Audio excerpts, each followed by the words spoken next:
জাহাঙ্গীরনগর বিশ্ববিদ্যালয়ের ছাত্র সংসদ চাকসু নির্বাচনের ভোট গণনার সময় মারা গেছেন চারুকলা বিভাগের সহকারী অধ্যাপক জান্নাতুল ফেরদৌস মৌমিতা।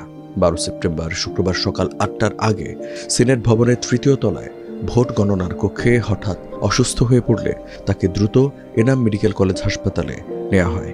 সেখানে চিকিৎসক তাকে মৃত ঘোষণা করেন। চারুকলা বিভাগের সভাপতি ও সহযোগী অধ্যাপক শামীম রেজা জানান, বৃহস্পতিবার ভোট গ্রহণ শেষে সন্ধ্যায় বাসায় ফেরেন জান্নাতুল ফেরদৌস। শুক্রবার সকালে আবার ভোট গণনার কাজে যোগ দিতে এসে তিনি কক্ষের সামনে পড়ে যান। পরে তাকে হাসপাতালে নেওয়া হলেও বাঁচানো সম্ভব হয়নি। এই ঘটনায় ভোট গণনার কক্ষে শোকের পরিবেশ নেমে আসে।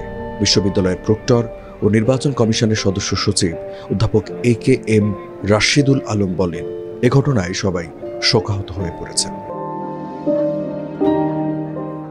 এ সময় নির্বাচন কমিশনার রেজওয়ানা করিম মাইকে বলেন, এমন পরিস্থিতিতে আমি আপনাদের সবার কাছে অনুরোধ করব ওনার জন্য দোয়া করবেন। এই মুহূর্তে আমরা যেহেতু একটা কাজের মধ্যে আছি, আমরা চাইলেও কাজটি অসম্পূর্ণ রাখতে পারছি না। আমাদের এই কাজটাও চালিয়ে যেতে হবে। জান্নাতুল ফেরদৌস প্রীতিলতা হলে ভোট গণনার কাজে দায়িত্বরত ছিলেন। ওই হলে দ্রুত ভোট গণনার প্রক্রিয়া শেষ করার ব্যবস্থা করা হচ্ছে বলে জানিয়েছে নির্বাচন কমিশন।